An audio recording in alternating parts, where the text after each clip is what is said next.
Next on Being Well, registered nurse Rachel Kelly from Paris Community Hospital Family Medical Center will be in our studio to talk about CPR and AED.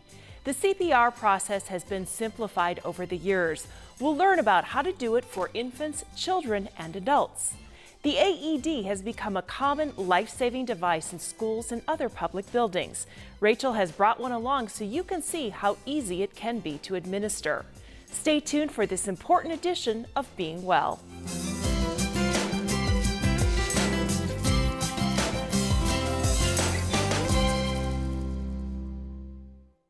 Production of Being Well is made possible in part by Sarah Bush Lincoln Health System, supporting healthy lifestyles, eating a heart-healthy diet, staying active, managing stress, and regular checkups are ways of reducing your health risks. Proper health is important to all at Sarah Bush Lincoln Health System. Information available at sarahbush.org. Dr. Ruben Boyajian, located at 904 Medical Park Drive in Effingham, specializing in breast care, surgical oncology, as well as general and laparoscopic surgery. More information online or at 347-2255. Rediscover Paris. Our patient care and investments in medical technology show our ongoing commitment to the communities of East Central Illinois. Paris Community Hospital Family Medical Center. HSHS St. Anthony's Memorial Hospital, delivering healthcare close to home. From advanced surgical techniques and testing to convenient care for your family, HSHS St. Anthony's makes a difference each and every day. St. Anthony's, where you come first.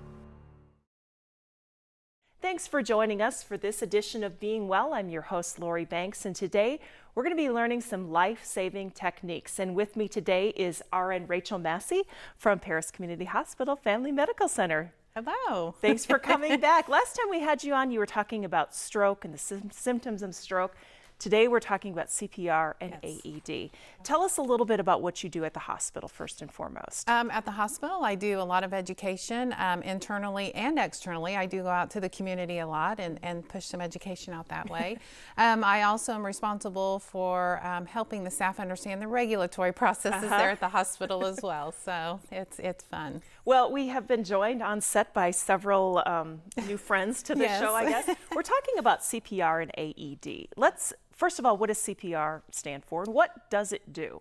Well, CPR stands for cardiopulmonary resuscitation.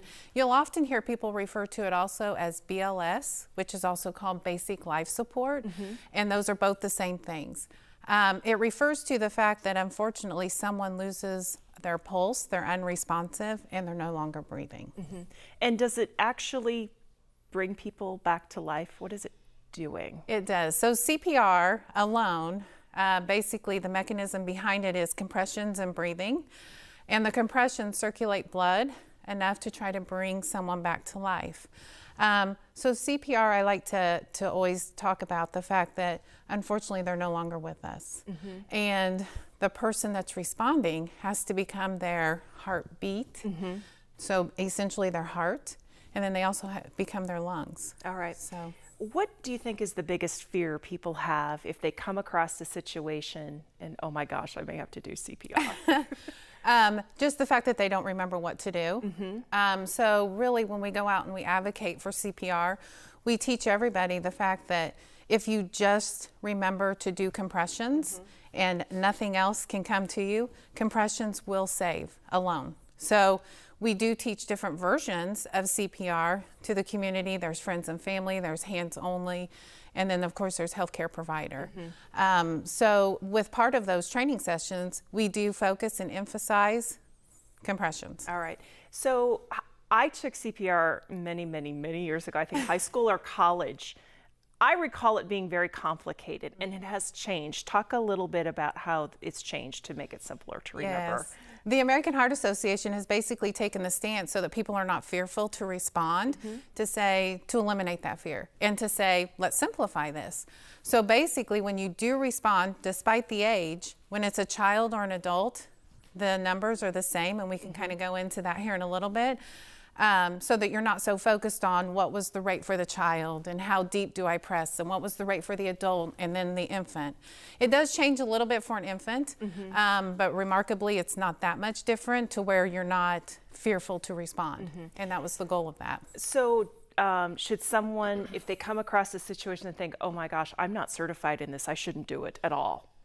I would recommend that the very first thing you do is to call 911, and a dispatcher can actually walk you through the steps of hands-only CPR. Okay. Hands-only would be for someone that you didn't know, for more or less a stranger, but for family, they would recommend that you go ahead and try to give breaths, just because you know that victim. Right. The hands-only is for folks that, may be fearful to put their mouth on a stranger's mouth. When you're giving breaths to someone, are you adding oxygen into their blood system? Is that what that does? Actually, what happens is when you're delivering breaths, it goes into the trachea and it fills the lungs up, and it's the mechanism for breathing. So again, we have enough oxygen in our blood that if we circulate through compressions, and hopefully help will arrive in time, that hands only is okay, but giving breaths is also a good thing as well. So, but we do hold oxygen in our blood, and if we're circulating it appropriately through our compressions, we're in good shape. All right. Well, we're going to talk about AED in a little bit because that's something new that has come on that has saved even more lives. Yes. Let's go through some basic CPR. Okay. So basically I have 3 different mannequins here. I have an adult, a child, and an infant. So for CPR, as I had alluded to, the compression rate is now 100 to 120 per minute. Wow. So it's a pretty fast compression All right, so rate. I'm going to move our juvenile over, and I'm going to put our adult right in the middle. So this is actually physically, this can be a lot of work. It is very physical. And so that's why it's always good that if you do have an extra set of hands or arms, we like to say, available, that is perfect because you will get worn out. If we did actually roll through a whole minute, you probably would be breathing very heavily. Yes. Yeah. And we do prep our students and community folks for that physical activity. So because it is very physical, we always recommend that in the event that, let's just say that you start to have chest pain during the event or not feeling well, we do say stop. At that point. Okay. Relax, rest. But in addition to that also is because it is so fast, and if help isn't coming, you may have to pause again because if you're ineffective with compressions, you're not circulating it if you're not doing it the right way. So the numbers to all this are, we have to compress 2 inches, at least 2 inches on a child, and at least 2 inches on an adult. Okay. Now when I say 2 inches, it's going to be different for a child than it is for an adult. So it's about 1/3 of the depth on a child and 1/3 of the depth on an adult. But again, the ratio or the amount that you press down is going to be a lot different. Okay. So it's better to compress a little deeper than not deep enough. Okay. So our mannequins are set up to have some noise with them. So that kind of gives a good cue to whether or not you're compressing deep enough. So if you're doing an adult and a child, 2 inches, 100 to 120 per minute. And again, if you need to pause for breaths, we can do that as well. But we'll go ahead and demonstrate a chest compression first. Okay. So do you want me to? You go ahead. Okay.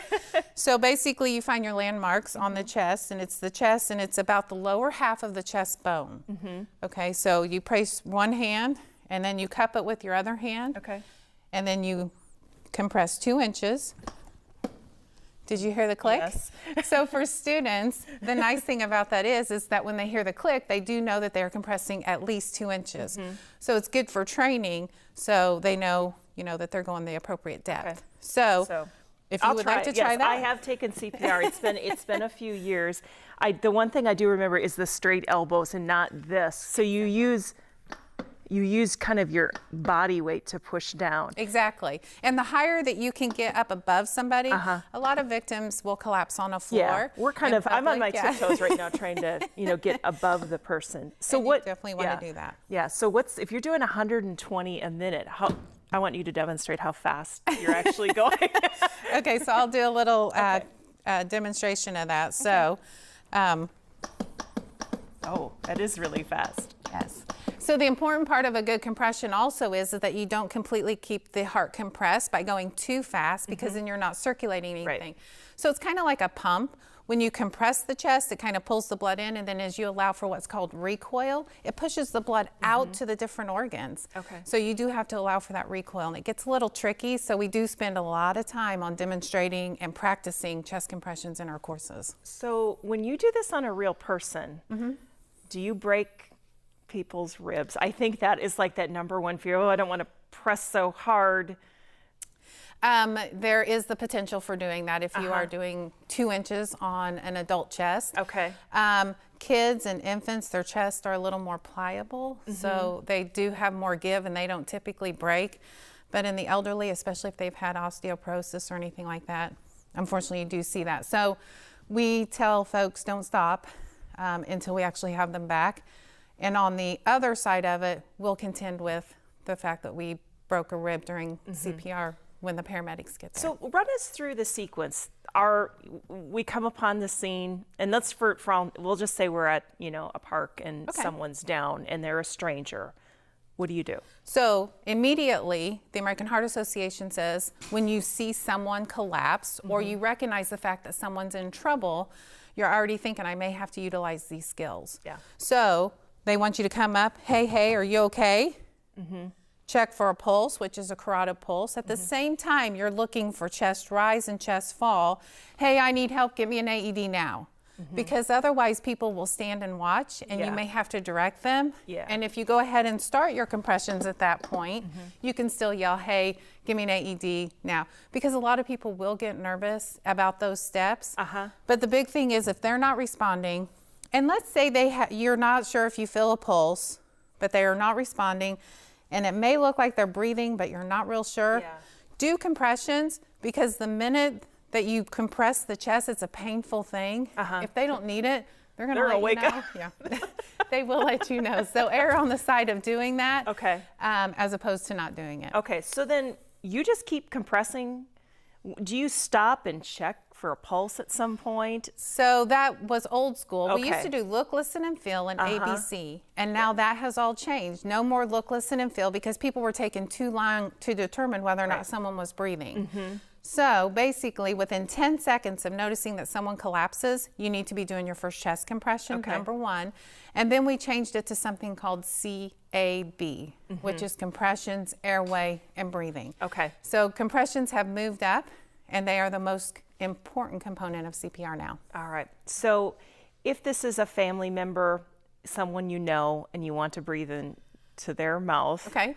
what do you do? Or if you have a mask, because a lot of places now with the AEDs have masks and things like that. So we now move into a ratio of what is 30 to 2. Okay. And usually if you have a second person, you go 5 cycles of 30 to 2, which is about a minute and a half. Okay. And then so you're that's swapping 30 off. compressions to 2 breaths. To 2 breaths. Yep. All right. And then you switch the person off. They do 30 to 2 until help arrives. Now, when an AED arrives, the timing for the 5 cycles changes just a little bit. All AEDs are set up on 2-minute cycles.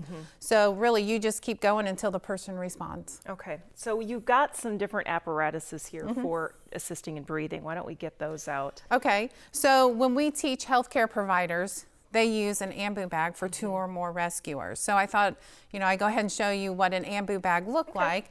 And then a mask goes into this. So when you see the paramedics arrive, they will, and again, this would be in the hospital with 2 or more. So if you've seen this, I just wanted to bring this so that you would recognize that this is for assistive breathing. Now a person can have a pulse and we would still use this in a hospital to help their breathing. All right, Rachel, that's a scenario for if you're in the hospital. What do you do if you're going to do breathing on a family member and you're in your home? Okay, so if you have access to masks, most of the mask comes with what's called a one-way valve, and you blow into it, but no air comes back up through it from the victim. Okay. So a lot of masks that you'll pull out of AEDs will look a little bit like this one, maybe a little different, but there will be an apparatus attached to it. Okay. What you do is you line that up with the nose of the victim. You lift their head and pull their head back pretty far, and then you blow until you see enough air to make that chest rise and fall, and that's it. Okay. And these kind of have it's sort of like a blow up thing. It's kind of cushiony and it sort of Yes. forms a seal. Exactly, because everybody's face is a little bit different, and the goal is for this to kind of mold around Around their their face. nose and their mouth to keep that air in there. Then also when you do mouth to mouth, you'll squeeze their nose, lift, you put your mouth on their mouth, and that is for an adult and a child. You'll squeeze their nose and Okay. pull their head back. Okay. Let's talk a little bit. I want to go back. Chest compressions, you said, are basically the same for Yes. children and adults. What about for an infant? So for an infant, Out of the way. there's a couple things that are a little different for an infant. So to test an infant's responsiveness, to take it from the top, you pick up their feet. Everybody knows that babies don't like their feet messed with, and adults too. So nonetheless, when you do that, if a baby does not respond, if you tap their feet, something's wrong with the baby. Okay. The next thing with a baby, because their necks are all chunky, you can't get up there to get the same kind of pulses you do for an adult and a child. So you check what's called a brachial pulse. Okay. So if you do feel something in an infant, the pulse has to be 60 or above. If you are feeling something faint and slow, that the baby does not have a pulse, is what we say. Okay. So if you think you're feeling something, it's faint or not, then you move into the next step, which is look for breathing, chest rise, chest fall, normal for a baby. Hey, I need help, get me an AED. Okay. Now, for single response for a baby, if you're all by yourself, again, it's 100 to 120 per minute for all 3 victims, and it's a 30 compression to 2 breath ratio. Okay. So you use your 2 fingers, and it's right below the nipple line of the baby, Okay. and it's 1.5 inches. Okay. Because their chest is much more flexible than an adult's. Correct. And everything is tinier. That's why you just use the 2 fingers. Exactly. Okay. And you do not have to compress as deep. Again, it's 1/3 of the depth of their chest, and it's 1.5 inches, which isn't as deep. And again, the deeper is the better, because that's what's going to give you that nice pull in and that nice flow of blood. But again, you have to allow for that recoil Okay. of that chest. So it And moves this, the I blood. would imagine, is even more scary when you're doing it on an infant. It is. Emotions run high, adrenaline runs a little bit higher with those kind of events. So we should cover real quick. Choking is another one that uses some of the same concepts from CPR. Yes. Okay, so what do you do for choking? So basically, your victim's 100% alive. Everybody eats, and then they find themselves choking. If you've ever choked, you know what it feels like to try to get that out of your lungs. Your lungs do not like anything in there, and we've all felt that. Yeah. If someone is coughing and they're making noise and they're able to talk, let their body work to get that out. The minute that they're no longer responding with sound, and they're using the universal sign, and they look panicked, then basically what needs to happen at that point is we need to rush very quickly to do the Heimlich and not hesitate. I'm going to get the adult Okay. here. I'll switch out baby. So with that, if they're using the universal sign, we then are going to perform the Heimlich. So in order to do the Heimlich, you're going to come up behind somebody, and it's going to look like a big bear hug. So we'll use him to kind of show. So we're going to come up behind and then find your landmark. So with your landmark, that's right about where the diaphragm is, so it's a soft area. Yep. Okay? So you're going to put your fist there. You're going to come up behind the victim, and you're going to put your other fist. Okay? So one thing to keep in mind is you're going to, with force, pull this person's body weight into you and up. So when I was teaching a class, the members of the class, paramedics about 15 years ago said, hey, you might want to mention the fact that you ought to have a good stance. Like put one foot behind you a little bit so you're ready for that. Because you don't want the victim falling on top of you. Right. So again, it's in and up with force with that mechanism. And then the other thing is there's recoil from the head. Okay. So if you like your face, you might want to throw it off to the side. So once you do that, if you're successful, the food that's blocking the trachea, which is your windpipe, will fly out. Okay. And then they'll take a nice gasp of breath. In addition to that, there sometimes is vomit when you do this. We call that celebration vomit. But then if it's not removed and suddenly they do collapse, we do put them on the floor and we perform CPR with one exception. And then that is looking in the mouth to see if we can remove the Okay. What about, is it the same for a child? Same Yes. process? Okay. Yes. Now it becomes different with the infant. Okay. So if you're able to hold a child in the manner that I'm about ready to show you, then this method is preferred. Yeah. So the reason this is preferred is because you want to use gravity Okay. to remove yeah, that. the baby is down. Yes. Yeah. So you use your 2 fingers, and they're a little bit up underneath the soft spot on the baby and the diaphragm, and you five times with force, 1, 2, 3, 4, 5, cup the baby's head and neck, flip them over, use the heel of your palm, 1, 2, 3, 4, 5. And a lot of people think that that's too tough, too rough. I want you to keep in mind the baby or the adult or the child's airway is completely blocked. And if we don't use some force to get this out, they're going to die. Yeah. So we need to get that out of there. So there is some force. Now we don't want to hurt the baby's neck, but we also, that's why we're supporting their Yeah. heads. And we're doing 5. You continue to do that until the food bolus comes out or whatever they swallowed, or they go unresponsive, and then we do CPR. Okay. So we're running short on time. We only got about 3 minutes left. I want to talk about AED. Okay. That is something that has come onto the scene that has saved a lot of lives. So your percentages go up 30 to 40% when an AED comes. So always yell for it because you never know where it might be. The only thing you have to do for AEDs is turn it on, Okay. because it will tell you everything else, up to and including anything that you're not doing right or something that's not connected appropriately. Now there are adult pads and there are baby pads in some of them. It says right on the pads where to put them. So There's pictures. Baby pads will not work on an adult. So if you Okay. accidentally grab them to put them on the adult and you realize they're not the right size, grab the adult ones. Okay. So how do you Now know? some AEDs only have the adult ones. So, and that's fine. You can put those on the baby front and back. Okay. All right. So what we'll do here is put these on the victim. So this is actually delivering a shock to the heart. This is an electrical shock, 360 joules. So when you do get this all hooked up, one of the most important things to remember with an AED, you follow the prompts because it's going to let you know what to do. You need to clear your victim before you deliver a shock. The AED will not deliver a shock on its own. Okay. It will, you have to clear your victim. Okay. So before you do that, you say clear, everybody clears because it is an electrical shock and we don't want to harm anyone. Shock everybody Yeah. else. So one of the things with AEDs, there is a misconception, is the fact that everybody thinks that when you put one on, it's going to shock them, and that's not necessarily the case. The only thing that this is looking for is something called fibrillation, and this is called an automated external defibrillator. Okay. So it's going to defibrillate a fibrillating heart. So the heart will be doing this. There's some electrical activity, and it's going to wake it up and shock it. Otherwise, it's not going to shock or call for a shock. Okay. So if it's not calling for a shock, it doesn't It mean. won't let you. Okay. Yeah, and you can't shock unless it's in that rhythm. Okay. So you plug in, you turn on your machine, and he or she will begin talking to Analyzing heart you rhythm. Do not touch the patient. because it doesn't want to pick up any false readings. Okay. Shock advised. Charging. Stay clear of patient. Deliver shock now. So there's Press a the orange Orange now. button. So make sure you clear your victim Yeah. first. Don't be standing. Say clear. Okay. Clear. Shock delivered. Analyzing heart rhythm. Do not touch the patient.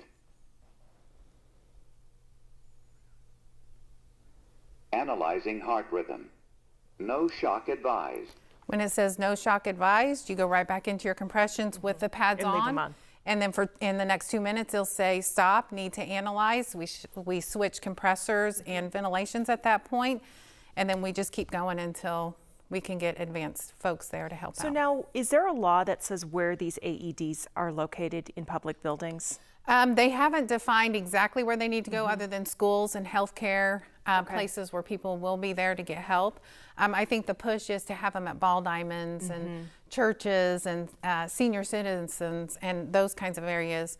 But there is no law indicating that those have to be in those locations just yet. But if you work in a place And that you know there is one, make sure you know where it's at, and everybody knows where it's located. Yeah, and a lot of people are getting them, so just yell for it. You'll be surprised at where one may come up, and actually sheriffs and police officers are starting to carry these in their cars, or volunteer fire department. So out in the rural areas, there's someone with these in their cars. Okay. Yeah, to Rachel, help. this has gone so fast, and we've learned a lot, and it sounds like the process has been simplified. And you never know when you may come across an emergency situation where you could actually save someone's life. Yes. Thank you for absolutely. coming on Thanks. Being Well, and thank you for joining us, and we'll see you next time. Production of Being Well is made possible in part by Sarah Bush Lincoln Health System, supporting healthy lifestyles, eating a heart-healthy diet, staying active, managing stress, and regular checkups are ways of reducing your health risks. Proper health is important to all at Sarah Bush Lincoln Health System. Information available at sarahbush.org. Dr. Ruben Boyajian, located at 904 Medical Park Drive in Effingham, specializing in breast care, surgical oncology, as well as general and laparoscopic surgery. More information online or at 347-2255. Rediscover Paris. Our patient care and investments in medical technology show our ongoing commitment to the communities of East Central Illinois. Paris Community Hospital Family Medical Center. HSHS St. Anthony's Memorial Hospital, delivering healthcare close to home. From advanced surgical techniques and testing to convenient care for your family, HSHS St. Anthony's makes a difference each and every day. St. Anthony's, where you come first.